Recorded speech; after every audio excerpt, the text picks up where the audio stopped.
la humanidad entera desea ser liberada. No lo dicen claramente. Miren, la humanidad, si el hombre supiera que está bajo la esclavitud de Satanás, se daría cuenta y despertara y volviera sus ojos a Dios, clamaría y Dios los libraría. El Señor dice: clama a mí y yo te responderé y te mostraré cosas grandes y ocultas que tú no conoces. O sea, Dios está allí. Dice: tú clama a mí y yo te voy a responder. El pueblo de Israel estaba en dura servidumbre. Dios le había dado promesa a Abraham, pero le dijo: ten por cierto que tu descendencia estará esclava por 400 años y bajo servidumbre. Eso fue lo que le pasó al pueblo de Israel. El pueblo de Israel estuvo aproximadamente algo más de 400 años en esclavitud en Egipto. Amén. Ahora, dice la Biblia que el pueblo de Israel estaba en servidumbre y clamó a Jehová, y Jehová les oyó. Y Jehová decide levantar un libertador. Este libertador, que nosotros conocemos como Moisés, es un tipo del Señor Jesucristo. Porque Cristo vino a buscar y a salvar lo que se había perdido. Moisés es tipo de Cristo porque es el hombre más manso que ha habido sobre la faz de la tierra. La Biblia dice que ninguno tan manso como Moisés. Ningún hombre tan manso. Y el único hombre, Dios hecho carne definitivamente, pero hombre manso y humilde de corazón que nosotros encontramos después de Moisés, es nuestro Señor Jesucristo, quien dice: venid a mí todos los que estáis trabajados, cargados, y yo os haré descansar, y aprended de mí, que soy manso y humilde de corazón. Ahora, esto es bien interesante, poder entender cómo el Señor utiliza a Moisés para mostrar quién habría de venir a darle libertad a toda la humanidad. Al que quiera, no al que no quiera. El Señor no fuerza a nadie a que lo acepte. Él simplemente dice: yo estoy a la puerta y llamo. Si alguno oye mi voz y abre la puerta, yo entraré a él, cenaré con él y él conmigo. Apocalipsis 3:20. El Señor Jesucristo está golpeando, está llamando, está diciéndonos: escuchen. Le está diciendo a la humanidad. Él no fuerza la puerta, Él no entra a la fuerza. El Señor dice: el ladrón no viene sino para matar, robar y destruir, mas yo he venido para que tengan vida y la tengan en abundancia. Juan 10:10. Ahora, Satanás viene y fuerza, y destruye, y mata, y roba. Jesucristo vino para que le pidamos bien. Ahora, la Biblia dice: Moisés dijo: profeta como yo os levantará el Señor, a él oiréis. Ese profeta, como Moisés que el Señor iba a levantar, era nuestro Señor Jesucristo, que más que profeta, Él era Dios hecho carne. Pero nosotros podemos ver a Jesucristo. Miren, el Señor Jesucristo reunía en sí todos los ministerios que Él mismo otorgó a los seres humanos. La Biblia dice que Él era apóstol, la Biblia dice que Él era profeta, la Biblia dice que Él era maestro, la Biblia dice que Él era pastor, la Biblia dice que el Señor, Él era todo, pero más que todo era el Rey de Reyes y Señor, y sigue siendo el Rey de Reyes y Señor de Señores. Amén. Ahora, entonces el pueblo de Israel empieza a clamar a Dios, y Dios le escucha y levanta a un hombre llamado Moisés. Un hombre salvado milagrosamente de la muerte, adoptado por la hija del faraón. La hija del faraón le puso por nombre Moisés, que significa sacado de las aguas, porque lo encontró en las aguas del río Nilo, el cual era un dios para los egipcios. Este Moisés es sacado del pueblo de Israel y es llevado ante el faraón para ser criado como rey. Mira qué tremendo. Moisés fue criado como rey, fue criado como príncipe, fue criado para gobernar. Pero el Señor luego tiene que agarrarlo y sacarlo y humillarlo y llevarlo a hacer uno de los trabajos que eran más abominables para el pueblo de Egipto. Moisés había crecido como hijo de la hija de Faraón, por lo cual tenía las costumbres de los faraones, de los hijos de los faraones, y para ellos era abominable tener que cuidar ovejas.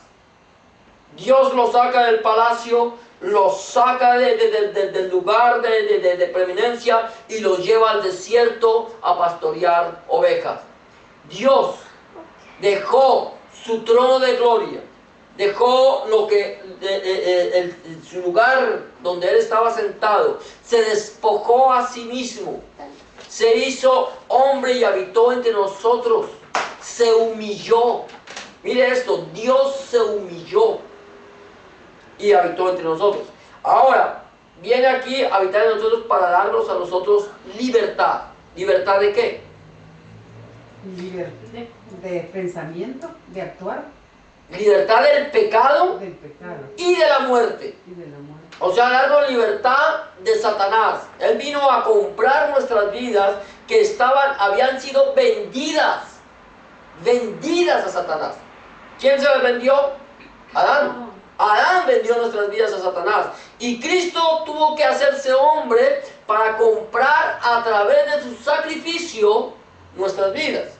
Ahora aquí empezamos, ¿cierto? Nosotros ya habíamos hablado de la Pascua, del Cordero que se sacrificó, y ese Cordero tipifica a nuestro Señor Jesucristo.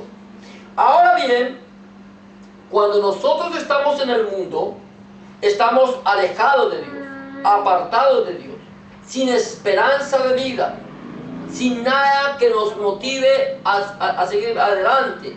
Sabemos que cuando no tenemos a Dios, si a nosotros, a una persona que no tiene a Dios en su corazón, que no conoce al Señor Jesucristo, le preguntaran si esta noche pasaras a la eternidad, ¿dónde vas a pasar la eternidad? Seguramente va a decirte, no sé, porque no lo sabe. Así sucede con nosotros cuando estamos sin Dios. Nosotros no sabemos qué va a hacer de nuestras vidas. Pero nosotros, cuando empezamos a clamar como el pueblo de Israel, el Señor envía a un redentor, envía a alguien que nos ha de comprar y nos ha de lavar con su sangre, y ahí es donde tipifica el Cordero Pascual que fue sacrificado el día antes, la noche antes de la salida del pueblo de Israel de Egipto. Amén. Cuando tú estás en el mundo, para salir de las acechanzas del mundo, del Satanás, del diablo, del pecado y de la muerte, tú necesitas un sacrificio. Aceptar el sacrificio.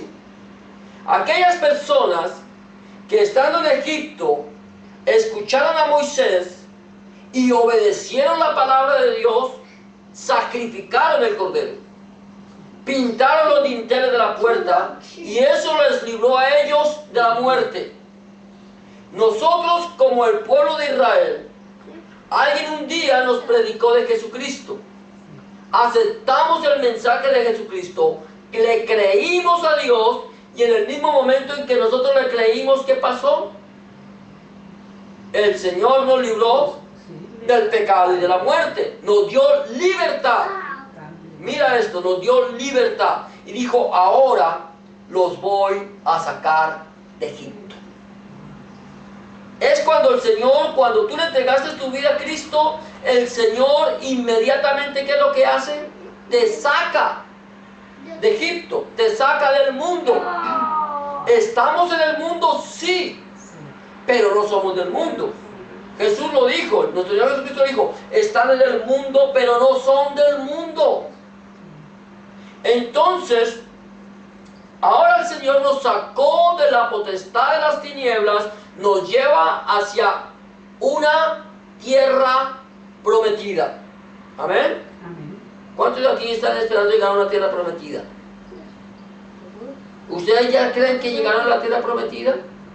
¿Ya estamos en la tierra prometida? ¿Será que Canadá es la tierra prometida? No, sí. ¿Con? El paraíso. Allá vamos. Nosotros vamos con puestos los ojos en Jesús, autor y consumador de la fe. Pero nosotros tenemos que saber que nosotros estamos en la tierra, somos peregrinos y extranjeros. ¿Qué era el pueblo de Israel en el desierto? peregrinos y extranjeros. No estaban esperando encontrar en el desierto nada.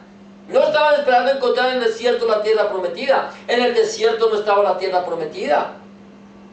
Ellos iban a la tierra prometida. Dios nos saca a nosotros y nos lleva a una tierra de provisión. Dios nos prometió darnos un lugar donde habitar. Una tierra que sea para nosotros. Un lugar que sea para nosotros. Estamos hablando de algo espiritual. No estamos hablando de algo físico. Porque es que hay gente que dice que es que nosotros volvemos otra vez al tema, que vamos a vivir eternamente en la tierra. Imaginen cómo vamos a vivir de apeñiscados si viviéramos en la tierra eternamente. No cabríamos. ¿Sí? Ahora, nosotros tenemos que entender que la palabra de Dios es espiritual y nos está mostrando algo espiritual. Ahora, lógicamente que el mundo espiritual se mueve a través del mundo físico. Ahora, ¿qué es lo que pasó? Cuando el pueblo de Israel sale de Egipto, lo primero que hace es que ellos salen, ¿y qué pasa cuando salen? Bueno, tienen que sufrir penalidades en el camino. Pero los persiguen.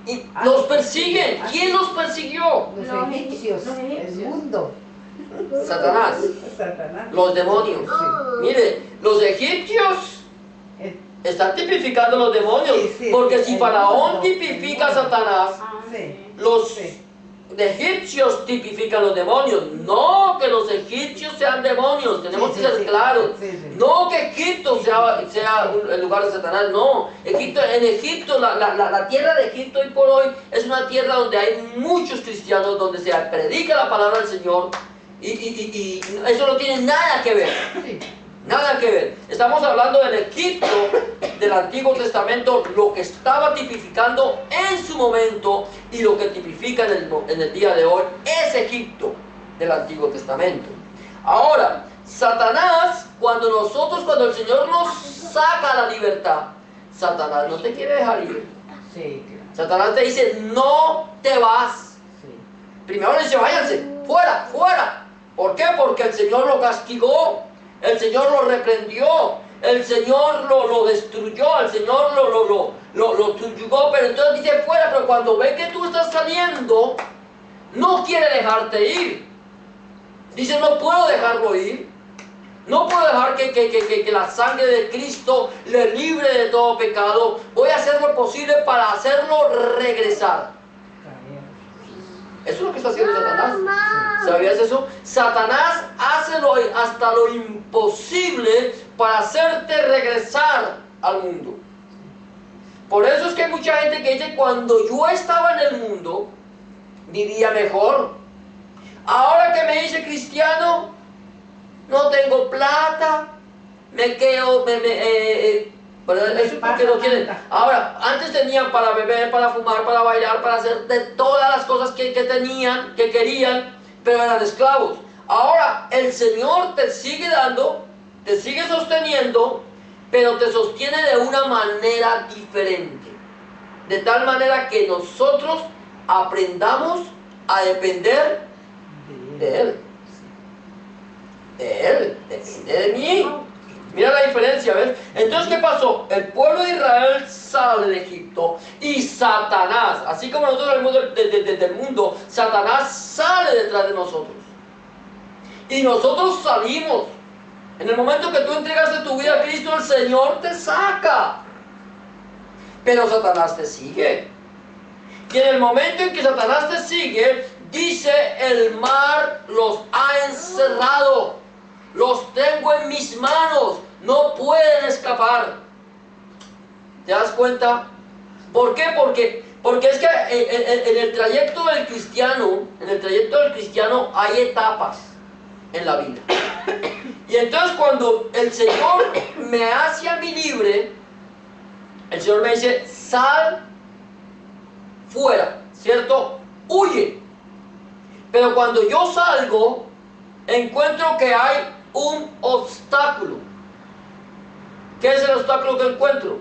¿Qué fue el obstáculo que encontró? No, ¿cuál fue el obstáculo que encontró? El mar. No tenían salida. El mar. Sí. El mar. Sí.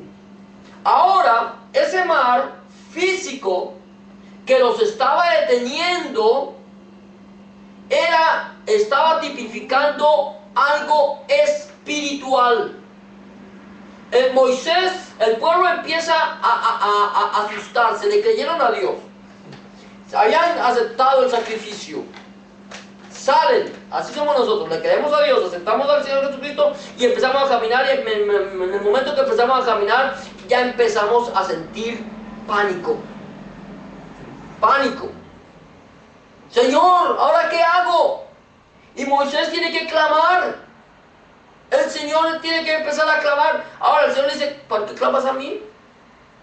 ¿Por qué clamas? ¿Qué tienes en tu mano? La vara. ¿Qué tienes en tu mano? Extiende la vara. Dile al pueblo de Israel que marche. Mira, decirle, levántese pueblo y empiece a caminar. No teman, el Señor está con ustedes. Era algo como una locura, porque las cosas de Dios son locura. ¿Sabías tú eso?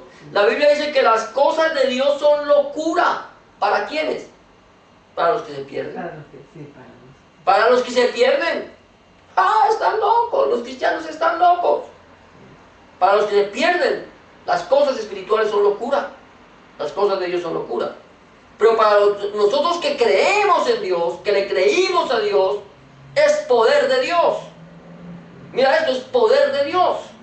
Entonces, ¿qué pasa? El Señor le dice a Moisés, extiende tu vara, y en el momento que él extiende la vara, el mar se abre en dos. Como un muro a la izquierda y uno a la derecha. Un muro. ¿Sabes cuántas personas pasaron por el mar rojo ese día? Millones. 3 millones de personas. 3 millones.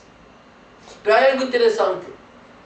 Que cuando el pueblo pasa, el Señor pone tinieblas para Faraón. Y es luz para el pueblo de Israel. Cuando yo acepte al Señor Jesucristo, el Señor me saca.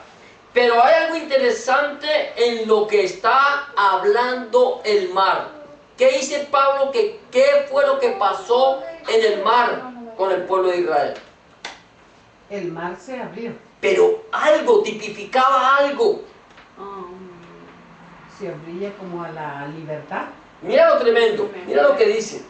Dice, a ver, yo estoy en Éxodo, pero 1 Corintios capítulo 10, el apóstol Pablo, ¿qué dice que tipifica el mar?